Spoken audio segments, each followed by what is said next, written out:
이유가 있긴 있거든요. 가장 큰 이유는 스스로가 어느 정도 운동을 잘하고 있다라고 착각하고 있다는 거고, 안녕하세요. 고려대 경제학과를 졸업하고 트레이너로 일하고 있는 이택민입니다. 고중량 훈련이 좋냐 아니냐 이거 진짜 많이 궁금해 하시는 것 같아요. 이게 고중량 운동을 하는 게 중량을 점점 높여가고 무거운 무게를 드는 이 재미가 있거든요. 또 이제 고중량 운동을 해야 된다고 사람들이 말하기도 하고, 근데 어떤 사람들은 와, 난 저 정도 중량은 못 들 것 같은데, 아니면 중량 운동하다가 다치는 것 같은데 이게 맞나 싶기도 할 거예요. 근데 고중량 저반복이냐 아니면 저중량 고반복이냐, 여러 영상 찾아보지 마시고 그냥 제가 완벽하게 정리해 드릴게요. 먼저 여러 실험 결과들을 요약해 드릴 거고, 그리고 나서 저는 어떻게 하는지 알려 드릴 거예요. 저도 여기에 대해서 진짜 고민 많이 했었거든요. 여러 연구들도 찾아보고 스스로 막 이것저것 실험해보고, 진짜 몸 좋은 선수들 운동 루틴이나 어떻게 훈련하는지도 진짜 많이 봤어요. 왜냐면 저도 이걸 고민하시는 여러분들처럼 어떻게든 몸이 좋아지고 싶었거든요. 그런 과정에서 제가 생각했을 때 이건 진짜 좀 낭비였다 하는 부분들도 있고, 부상도 좀 많았었어요. 막 어깨라든지 무릎, 허리. 저는 어느 정도 어떻게 이 문제를 풀어야 되는지를 감을 잡았고 이걸 풀어가고 있는 과정이거든요. 그 결과를 한번 보여드릴게요. 비교 영상을 한번 보시면 왼쪽이 22년도고 오른쪽이 23년도예요. 특히 이제 가슴 부분을 보게 되면 모양이 좀 더 동글동글해지고 볼륨감이 생겼죠. 오늘 영상 보시는 분들은 저처럼 시행착오 겪지 마시고 제가 몇 년 동안 고군분투했던 노하우만 쏙 뽑아가시길 바래요. 가장 먼저 운동 중량에 대한 연구들을 간략하게 정리해 드릴게요. 이게 사실 뭐 대부분의 연구들의 결론이 엄청 단순하고 대부분 비슷해요. 뭐냐면 볼륨이 비슷하다면 이게 70% 또는 80% 이상 중량에서는 어떤 중량을 선택해도 근성장의 효과는 비슷하다는 거예요. 쉽게 말하면 내가 100kg로 5개를 하던지 또는 50kg로 10개를 하던지 내가 총 500kg을 들어 올렸으면 근성장 효과는 비슷하다라는 거거든요. 차이가 있다라면 고중량 훈련을 하게 되면 근력 향상이 조금 더 있었다, 이 정도예요. 어떤 연구에서는 그런 근력 향상도 사실 심리적인 부분이다, 뭐 이런 말을 하는 연구들도 있고요. 초창기에는 이거에 대해서 서로 그럴듯한 논리로 싸웠어요. 한쪽은 고중량을 해야 된다는 대기만성형 이론을 주장하는 거거든요. 처음에는 사소한 근력 차가 장기적으로 봤을 때는 볼륨 차이를 만들 수밖에 없다. 그래서 고중량 훈련을 해야 된다는 거거든요. 앞에 연구에서 뭐라 했죠? 볼륨이 비슷하다고 하면 근성장 효과가 비슷하다. 근데 차이가 있었죠? 근력 향상은 고중량 그룹에서 좀 더 많이 나타났다는 거예요. 그럼 한번 생각해 볼게요. 웨이트를 엄청 열심히 하는 철수하고 영희가 있어요. 철수는 맨날 한 12개 할 수 있는 중량으로만 운동을 하고, 영희는 아주 이게 파이팅 넘치는 친구여가지고 한 5개 이하 무게로만 엄청 맨날 무겁게 운동을 해요. 두 사람의 볼륨이 비슷하다고 하면 처음에 둘의 근성장 속도가 비슷비슷하겠죠? 근데 시간이 지나면 어떻게 될까요? 영희가 철수보다 훨씬 힘이 세지겠죠. 왜냐하면 근성장의 속도는 비슷해도 영희가 근력이 더 많이 세지잖아요. 그러면 나중엔 어떤 일이 발생하냐면, 똑같은 중량인데 철수는 이걸 무겁게 느끼고 영희는 이 정도는 가벼운데? 라고 느끼는 순간이 온다는 거예요. 그러면 같은 무게에서 영희가 훨씬 더 많은 반복을 할 수 있을 거고, 결국에는 전체적인 운동 볼륨이 영희가 훨씬 커져가지고 영희의 근성장이 빨라진다, 이거예요. 이런 것 때문에 뭐 주기화나 뭐 사이클이나 이런 게 나오기도 하고요. 근데 여기에도 당연히 반대하는 사람들이 있죠. 근거는 엄청 간단한데 이게 또 설득력이 있어요. 바로 몸이 아작난다는 거예요. 물론 이게 안정적으로 중량을 높이면 좋겠지만 사실 그런 사람이 얼마나 되겠어요. 고중량이 적당한 중량으로 운동하는 것보단 당연히 부상 위험성이 높을 거 아니에요. 그러니까 맨날 고중량 운동을 하는 영희는 언젠가는 운동하다가 병원에 간다는 거예요. 차라리 안전하게 운동하는 게 좋다는 거죠. 결국 근성장은 다 되긴 되니까. 또 어떤 사람들, 특히 김준호 선수님 같은 경우에는 자꾸 힘쓰는 운동을 하게 되면 몸이 바디빌딩적으로 아름다워지기보다는 힘센 구조, 그러니까 힘 잘 쓸 것 같은 몸, 예쁜 몸보단 힘 잘 쓸 것 같은 몸이 된다라고 얘기하기도 해요. 이게 이렇게 들으면 양쪽 다 그럴듯하거든요. 그래서 도대체 뭐냐, 뭐 어떻게 해야 되냐, 제가 진짜 딱 결론을 내드릴게요. 결론은 고중량 훈련은 중요하지만 거기에 집착하면 몸은 좋아지지 않는다는 거예요. 이게 뭔 소리냐 싶으시죠?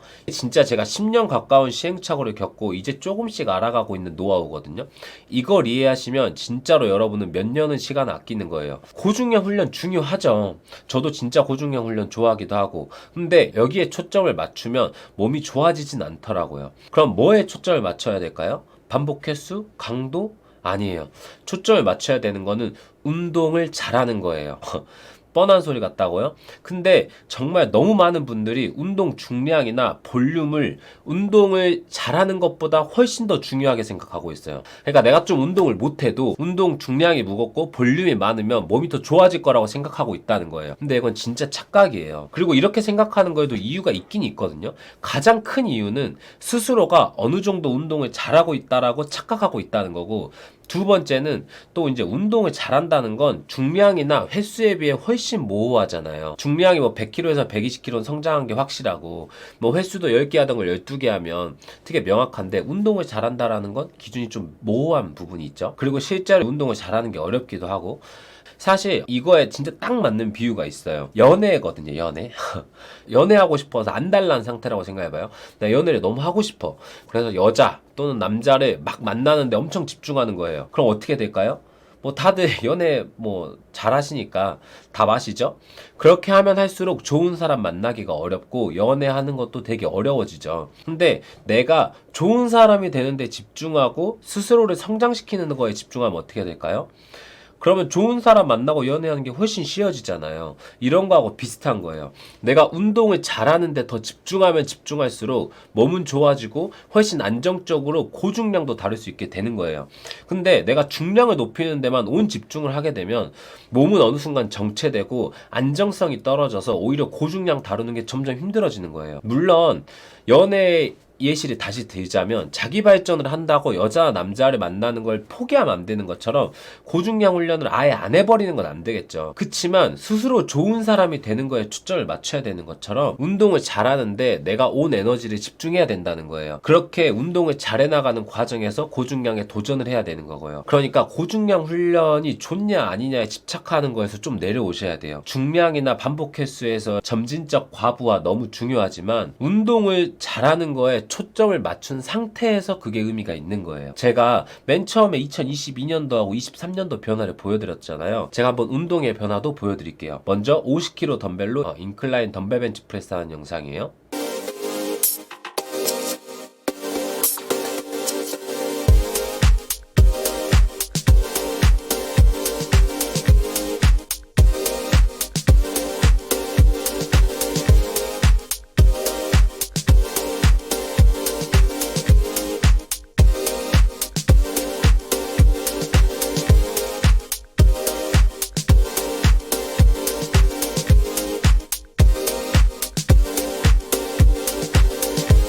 한 7개 정도 하죠. 와, 저 때 뭐 저거 어떻게 들었는지 모르겠는데, 그리고 이게 오늘 가슴 운동한 영상입니다.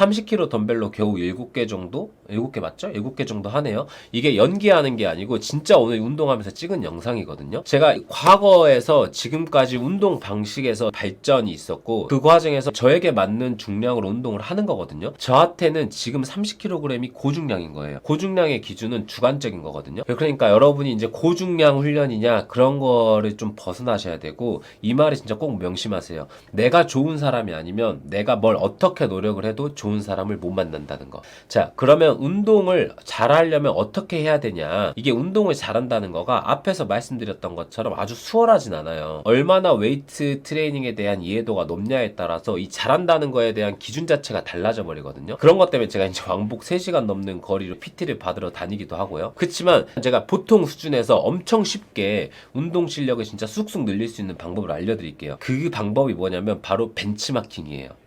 벤치마킹이 뭔지 아시죠? 좋은 거가 있으면 내가 그걸 좀 베낀다 이런 거잖아요. 몸이 좋은 사람이 운동하는 걸 보고 최대한 그 움직임 또는 동작을 그대로 베끼는 거예요.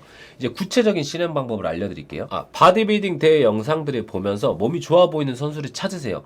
뭐 쉽게 생각하면 그냥 1, 2등 하는 선수를 찾으면 돼요. 그 다음에 그 선수가 운동하는 영상을 한번 찾아보는 거예요. 근데 참고로 말씀드리면 요즘은 선수들이 머신 운동을 많이 하다 보니까 가급적이면 과거 선수분들 영상 찾아보는 걸 추천드려요. 자, 이제 진짜 중요한 거. 진짜 중요한 건 이거예요. 본인이 운동하는 영상을 찍으셔야 돼요.